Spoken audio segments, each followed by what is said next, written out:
사도신경으로 신앙 고백 드립니다. 나는 전능하신 아버지 하나님 천지의 창조주를 믿습니다. 나는 그의 유일하신 아들 우리 주 예수 그리스도를 믿습니다.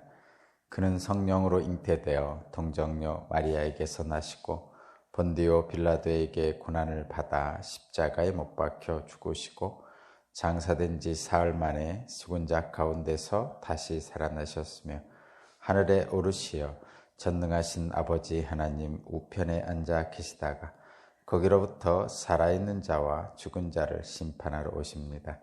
나는 성령을 믿으며 거룩한 공교회와 성도의 교제와 죄를 용서받는 것과 몸의 부활과 영생을 믿습니다. 아멘. 찬송가 383장입니다. 383장.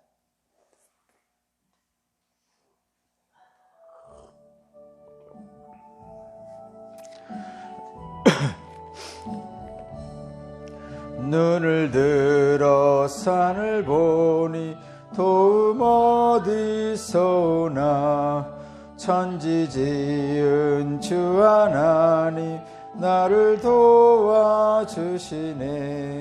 나의 발이 실족 않게 주가 깨어 지키며 택한 백성 항상 지켜 길이 보하시네. 도우시는 하나님이 내게 그늘 되시니 낮의 해와 밤의 달이 너를 상치 않겠네.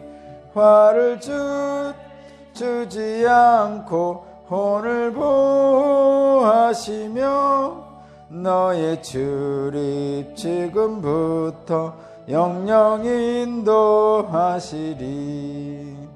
아멘. 아멘.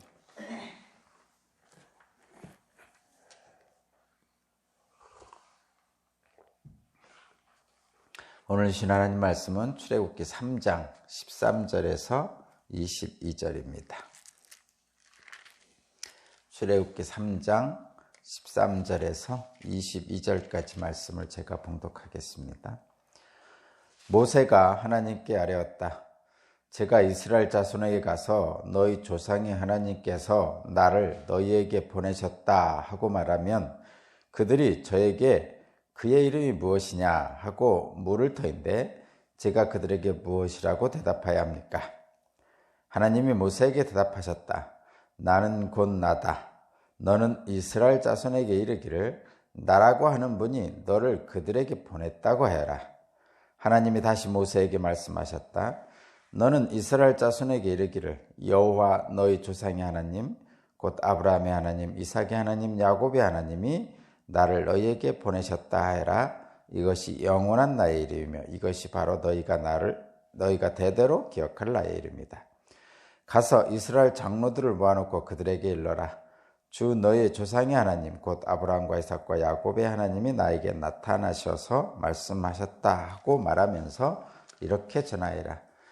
내가 너희의 처지를 생각한다. 너희가 이집트에서 겪은 일을 똑똑히 보았으니 이집트에서 고난받는 너희를 내가 이끌어내어 가나안 사람과 헷사람과 아모리 사람과 브릿 사람과 히위 사람과 여부스 사람이 사는 땅 곧 젖과 꿀이 흐르는 땅으로 올라가기로 작정하였다 하여라.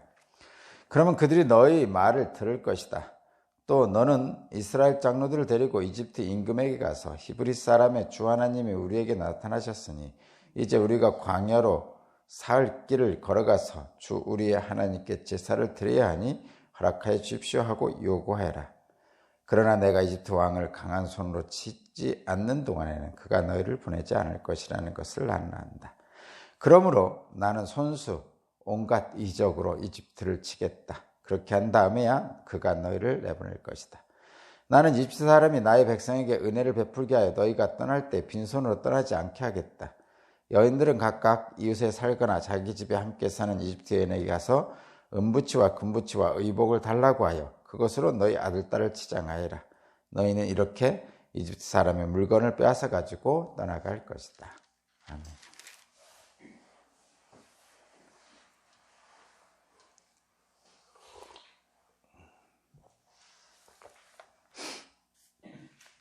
오늘 말씀의 제목은 스스로 있는 자, 하나님의 구원 계획입니다. 하나님의 구원 계획. 나는 나다라고 말씀하시는 하나님의 구원 계획입니다.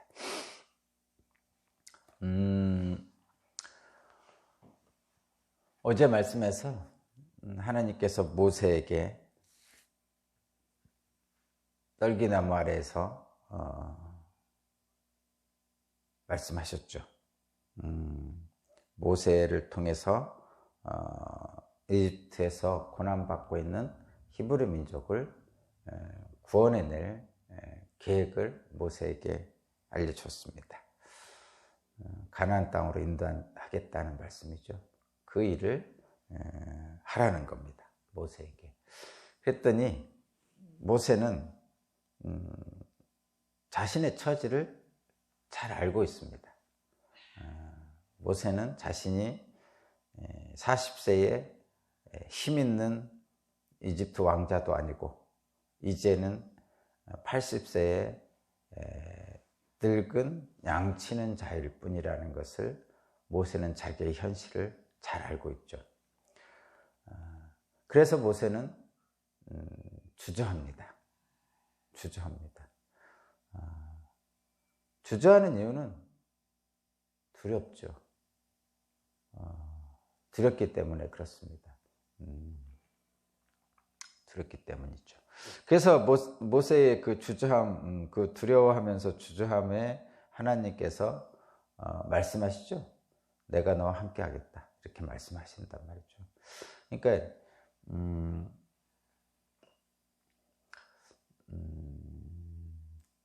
우리는 인간은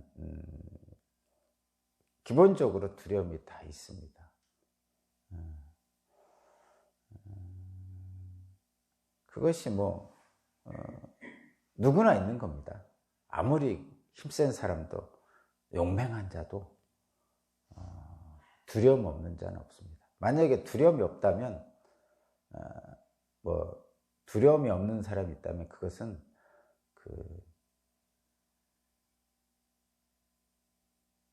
정상이 아닌 거죠. 왜 그런 거 있잖아요, 여러분.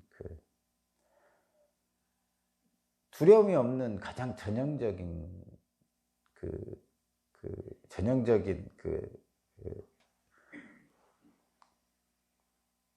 형태가 로봇이잖아요, 로봇. 로봇은 두려움이 없죠. 자기가 파괴되는 것 자체도 두려움이 없습니다. 로봇은 기계잖아요, 기계. 그런데 생명이 있는 스스로의 생명을 존중하는, 자기 자신을 존중하는 그런 생명체는 두려움이 있어요, 다. 저와 여러분들은 다 두려움이 있습니다. 그래서 뜨거운 거를 대면 뜨거 하고 손을 떼는 거죠. 그리고 어떤 무서운 일이 생기면 몸이 저절로 벌벌 떨고 그렇게 하는 거죠. 이것은 모든 생명체의 기본적인 하나님이 주신 생명을 계속 유지시키기 위한 기본적인 하나님이 주신 법칙입니다. 이것은. 그래서 두려움이 없다는 것은 로봇 같은 거죠. 아예 그 두려움을 제거시키는 거죠. 잘 모르겠지만 어떤 뇌과학자들, 뇌과학 의사들을 보면 이 두려움의 중추가 있대요. 뇌에. 어떤 건지 잘 모릅니다, 저는. 근데 어쨌든 그 두려워하는 것을 제거시키면 두려움이 사라진다든가 그런데 잘 모르겠습니다. 진짜인가 아닌가. 어쨌든 인간을 하나님께서 그렇게 만드셨어요. 왜냐하면 생명 있는 동안에 살아있게 하시기 위한 것입니다. 그래서 두려움은 어떻게 보면 하나님의 선물이기도 합니다. 두려움은. 만약에 두려움이 없다면 오래 살 수 없겠죠. 생명을 유지할 수 없다 이런 얘기입니다. 무모한 거죠. 무모하게 됩니다. 그래서 여러분들도 그렇고 저도 그렇고 두려움이 있는 것이 잘못은 아니라는 거예요. 정상적인 거고 어찌 보면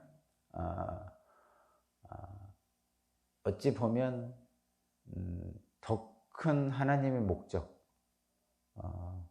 개체에 그러니까 살아있을 수 있도록 만들어 주신 하나님의 목적에 가장 잘 부합하는 능력이 아닌가, 두려움이라는 게. 뿐만 아니라 공동체가 뭐 가족이나 마을이나 한 나라나 이런 모여 사는 공동체가 계속 유지되기 위해서 그것이 필요한 것이죠. 그렇지만 그 두려움이 과도해지면, 그러니까 정상적인 두려움은 배고프면 밥을 먹는 거고요. 목마르면 물을 마시는 거예요. 뜨거우면 손을 떼는 거고. 그리고 안 되겠다 싶으면 포기하는 거고. 말하자면 이런 거예요. 내가 이 개울을 뛰어넘을 수 있을 것 같으면 뛰어넘지만 내가 아무래도 이 개울은 내가 못 뛰어넘을 것 같아. 그러면 포기하는 거죠. 그것이 올바른 겁니다. 그러나 그 두려움이 지나치면, 과해지면요, 내가 이 개울을 뛰어넘을 수 없어요. 객관적으로. 나는 2m밖에 못 뜁니다. 근데 개울은 3m예요. 그러면 안 뛰는 게 정상인데 사람이 좀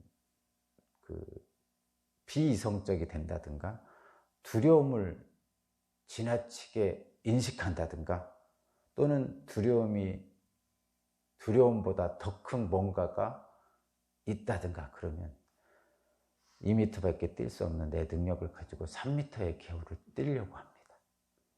그러니까 두려움이 지나치다든가 또는 그 두려움을 뛰어넘을 어떤 과대한 것이 주어진다든가. 예를 들면 이런 거예요. 두려움이 지나치면요, 첫 번째 두려움이 지나치면 만약에 뒤에서 사자가 뛰어온다, 귀신이 쫓아온다 그러면요 2m밖에 못 뛰는데 3m 있는데 3m 개울을 뛰어가죠. 그것이 이제 두려움이 지나친 거예요. 그 다음에 두려움을 뛰어넘는 뭔가가 요구하는 거죠. 뒤에서 말하자면 국가와 민족을 위해서 또는 뭔가를 위해서 명예를 위해서 막 해야 된다고 막 의로운 일을 해야 된다고 막 이렇게 주장하고 이런 일들이 생기면 자기는 2m밖에 못 되는데 앞에 3m가 있는 개울도 뛰어야 된다고 주위에서 또는 왕이 해야 된다고 막 주장하고 막 이런 정의롭다고 이런 것들이 막 주어지면요 뜁니다. 실제로 그래요. 그러니까 이것은 뭐냐면 두렵지만 지나친 두려움이 오히려 뛰기도 하고 두렵지만 그 두려움보다 더 큰 무엇에 이끌려서 이데올로기에 이끌려서 행하게 되는 것이죠. 근데 이것들은 지나친 겁니다. 지나친 것은 하나님이 우리에게 주신 생명 유지 장치로서의 두려움을 뛰어넘는 거죠. 그것은 올바른 것은 아니죠. 혹시 가끔은 그럴 수도 있죠. 그런 일들로 해서 행할 수 없는 일들을 행하는 일들이 있어요. 가끔. 그렇지만 그것은 올바른 일은 아니죠. 예를 들면 일본의 가미까제 자살특공대. 대단한 거죠. 인간이 할 수 없는 일들을 했잖아요. 근데 그건 올바른 건 아니죠. 이슬람의 자살특공대. 거기도 마찬가지죠. 그런 것들은 물론 거기만 있는 건 아니겠죠. 뭐 기독교 내에서도 그런 일들이 있죠. 지나친 순교행위, 하지 않아도 될 순교행위, 뭐 이런 것들이 있을 거 아니에요. 있어요. 어쨌든 그런 것들은 좀 하나님의 본래 목적으로 만들어 주신 것에 합당하지 않은 것이죠. 다만 이런 건 있죠. 우리 기독교에서 두려움과, 지금 얘기하는 두려움과 반대되는 단어가 하나 있어요. 기독교에 있는 단어. 뭐냐면 담대함입니다. 담대함. 이 담대함은 두려움이 없는 게 아니에요. 두려움이 없는 게 아니에요. 담대함은 두려움이 있는 겁니다. 담대함은 두려움이 있는 거예요. 두려움이 있지만 그럼에도 불구하고 하나님의 영광을 위해서 나아가는 거죠. 그러니까 하나님이 함께 하신다는 약속의 말씀, 이게 좀 진짜 안타까운 것은 이 담대함과 그 조금 아까 말씀드린 지나친 두려움 속에서 행하는 것에 구별하기가 참 쉽지 않은 거예요. 구별하기가 쉽지 않아요. 거듭 말씀드리지만 아까 처음에 말씀드린 지나친 두려움 속에서 나오는 그 행동들, 그런 것들은 사실은 정신을 못 차리는 상태에서 행하는 거예요. 말하자면 엑스타시, 그러니까 황홀경, 뭐 이런 표현을 쓰는데, 왜 그런 거 있잖아요. 엘리야하고 그 갈멜산에서 대결했던 그 바알 신들, 숭배하는 제사장들이, 거기서 엘리야는 기도하고 이렇게 했지만 그 바알 신을 숭배하는 850명의 제사장들은 막 자기 학대를 했잖아요. 그 장면을 보면 그런 게 나옵니다. 막 그 칼로 자기 몸을 이렇게 막 하고 막 이런 자기 학대 행위를 했어요. 그것을 이제 소위 말해서 엑스타시라고 하고, 스스로 황홀경에 빠지는 거예요. 일종의. 거기 보면 그게 나옵니다. 엘리야가 그 갈멜산에서 850명의 바알 제사장들하고 싸우는 장면에서 엘리야는 하나님께 기도하고 하는데 그 바알 제사장들 850명들은 스스로 몸을 막 학대합니다. 그러면서 막 모여가지고 자기들끼리 학대하고 스스로를 학대하는 거예요. 옆 사람에게 하는 것도 아니고. 그렇게 하다가 다 죽잖아요. 그러니까 그런 경우, 그거는 그 두려움이 지나쳤다든가 더 큰 뭔가의 두려움이 억압됐다든가 이런 속에서 나오는 한마디로 말하면 이성이 없는 동물, 정신이 나간 동물이에요. 정신이 나갔다고 그러잖아요. 그런 때 뭐 그냥 간단히 미쳤다 뭐 이렇게 표현하잖아요. 그런 경우가 바로 올바르지 않은 길로 가는 경우입니다. 근데 담대함은 그런 게 아닙니다, 여러분. 담대함은 그 안에 반드시 두려움이 존재하고 있어요. 뿐만 아니라 이성적이에요. 생각을 할 수 있단 말이에요. 예를 들면 이런 거 비슷해요. 호랑이 등에 올라타도 정신만 차리면서 한다 할 때 정신을 차리고 있는 거죠. 호랑이 등에 올라탄 사람이 두렵지 않겠어요? 두렵죠. 그러나 정신은 차리고 있는 거예요. 이것이 담대함이에요. 하나님은, 그래서 이 담대함은 하나님과 함께 있을 때 담대함이 있다고 그러잖아요. 하나님은 우리와 같이 함께 하실 때 우리에게 두려움을 완전히 없도록 하시는 게 아니고 담대하게 하시는데, 두려움이 있는 상태에서 정신을 잃지 않도록 합니다. 이성을 갖게 합니다. 분명히 기억해야 돼요. 이 담대함은, 하나님이 함께 하실 때 생기는 담대함은 무모함이 아니고 정신을 잃어버리는 게 아니고 두려움이 없어지는 게 아니고 그런 겁니다. 여러분, 이거 절대로 여러분 기억하셔야 됩니다. 응? 입신하는 것도 마찬가지예요. 정신이 오히려 또렷합니다. 또렷해야지 해롱해롱하면 그것은 기도할 때 중언부언하지 말라고 그러잖아요. 그거하고 비슷한 거예요. 기도할 때는 분명하고 확실해야 돼. 물론 방언할 때 다른 사람이 볼 때는 중얼중얼 거리는 것 같지만 그 기도하는 사람은 분명하고 확실한 거죠. 그거 꼭 기억해요. 이 모세에게 80세인 노년에 양치기 40년을 한 이 모세에게 하나님께서 바로에게 가서 이집트 백성을, 바로에게 가서 히브리 백성을 구해내라 그랬으니 이 80 먹은 노인이 겁나지 않겠어요? 겁납니다. 그래서 주저하는 거죠. 분명히 놀라운 경험 앞에 있잖아요. 지금 불붙은 떨기나무 앞에 있는데 타서 없어지지 않는 그 놀라운 신비 가운데 지금 서 있어요. 하나님의 임재 앞에 서 있는 거예요. 그런데 그 하나님이 명령하시는데 자기 자신은 초라한 거죠.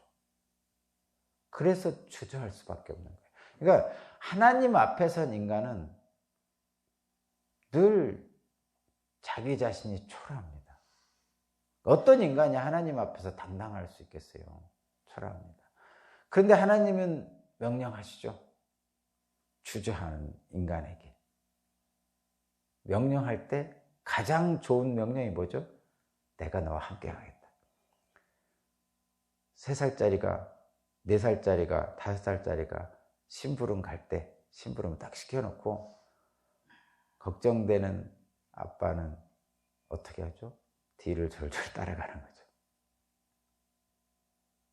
함께 한다는 의미가 그렇게 보셔도 비슷합니다.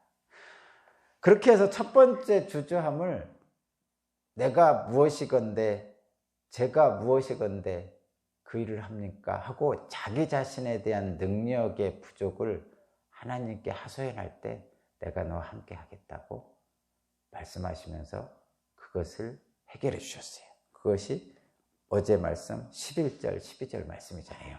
그렇죠?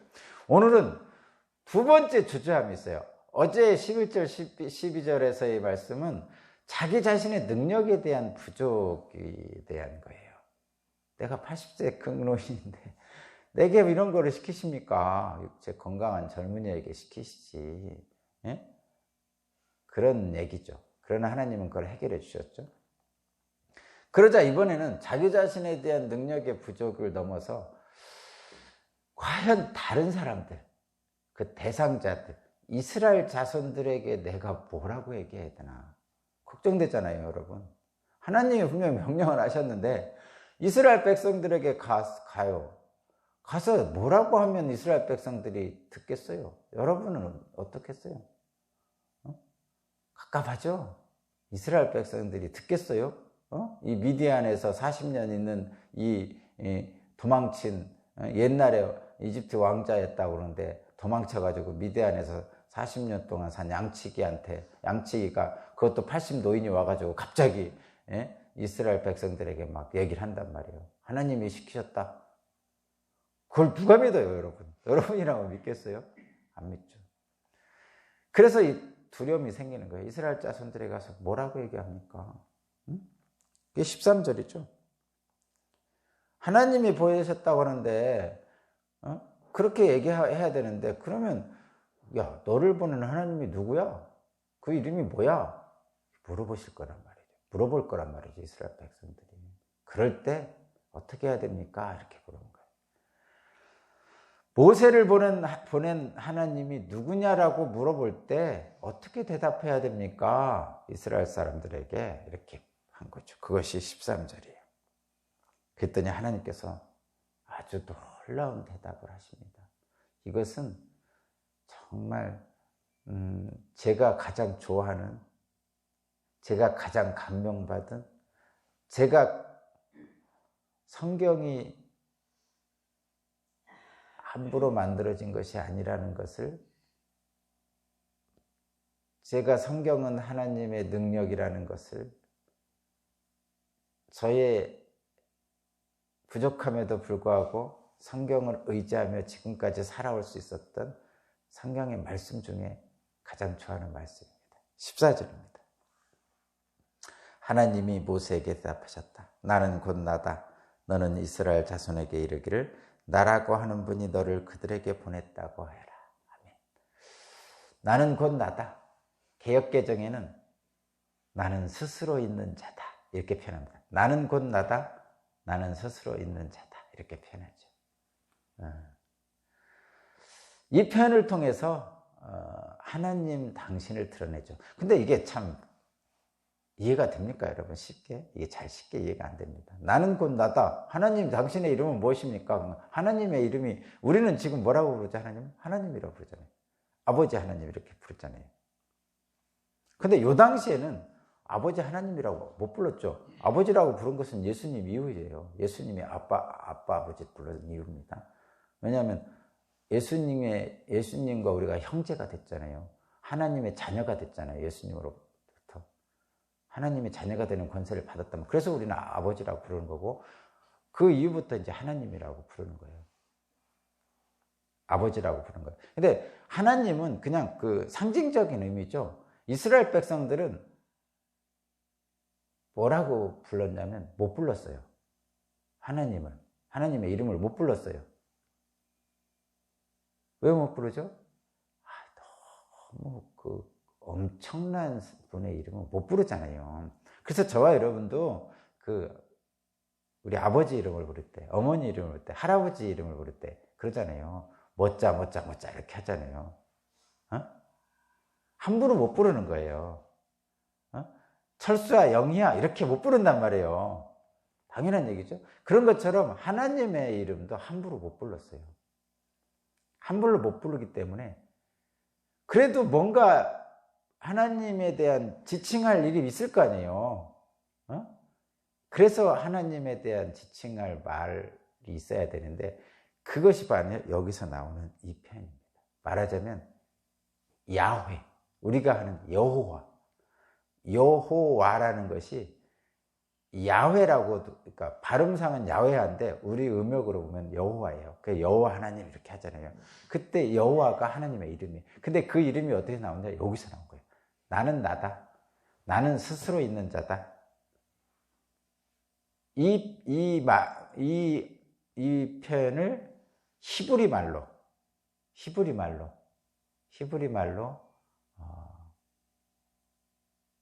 이렇게 만든 거예요. 그것이 야훼예요. 여호와.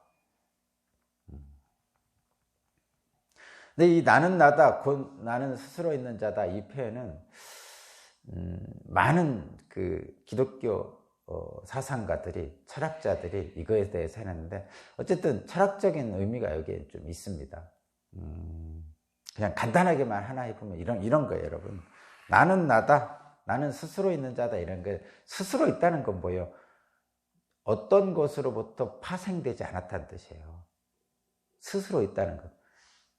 그러니까 보통 우리는 그러잖아요. 이거는 이거 만든 사람이 있죠. 농부는 곡식을 심어서 만들었죠. 그래서 주인이죠. 그런 것처럼 농부도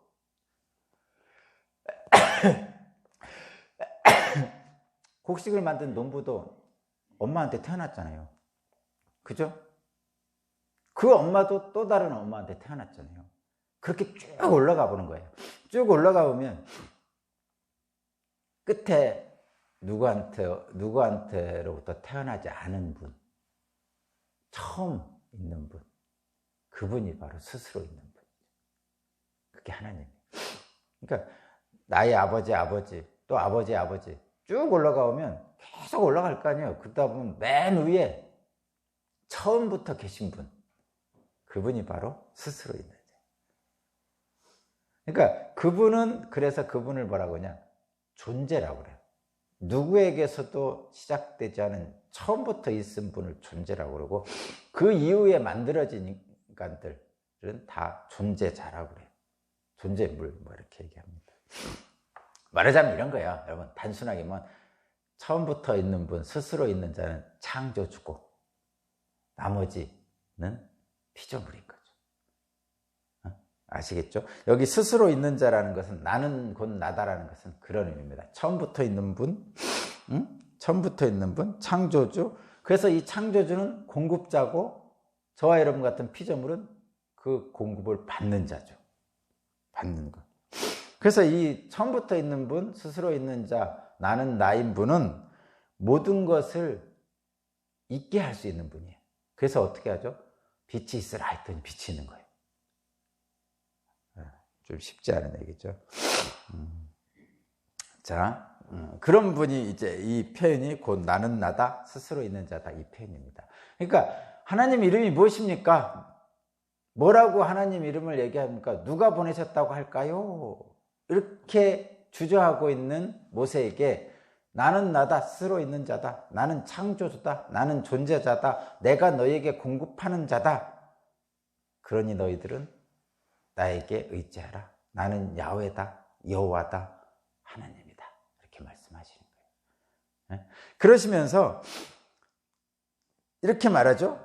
15절, 16절에 오면 첫 번째는 15절 이스라엘 자손에게 가서 이렇게 얘기하라. 16절 이스라엘 장로들에게 가서는 이렇게 얘기하라 하고 얘기합니다. 그게 뭐냐면 15절 보세요. 하나님이 다시 모세에게 말씀하셨다. 너는 이스라엘 자손에게 이르기를 여호와 너희의 조상의 하나님 곧 아브라함의 하나님, 이삭의 하나님, 야곱의 하나님이 나를 너희에게 보내셨다 하라. 그러니까 여기 아브라함의 하나님, 이삭의 하나님, 야곱의 하나님은 알아요. 이 사람들이. 이스라엘 자손들이. 왜 그렇죠? 아브라함 알고 이삭 알고 야곱의 70명의 가족들이 400년 전에 애굽에 왔잖아요. 그래서 압니다. 그리고 이들 내부에 아브라함의 하나님, 이삭의 하나님, 야곱의 하나님을 알고 있어요. 400년이 지났지만 그들의 그 하나님이 보내셨다 하라 이렇게 얘기하는 거죠. 그러면 받아들일 것이다. 그 스스로 있는 자, 나는 나인 자가 바로 아브라함의 하나님, 이삭의 하나님, 야곱의 하나님이에요. 그래서 이스라엘 자손들이 그 말을 듣습니다. 뿐만 아니라 이스라엘 장로들에게도 똑같이 말하고 그래요. 16절 보면 이스라엘 장로들을 모아서도 똑같이 얘기하라. 아브라함의 하나님, 이삭의 하나님, 야곱의 하나님이 너희들에게 말했다. 이렇게 하는 거죠. 그러면서 그 아브라함의 하나님, 이삭의 하나님, 야곱의 하나님이 너희들의 애굽에서의 고통을 다 들었다. 그래서 이제 너희들을 가나안 땅으로 구원해내려고 그런다라고 17절까지 얘기하는 거예요. 그렇게 얘기하라고 이제 주저하는 모세에게 말을 합니다. 그리고 나서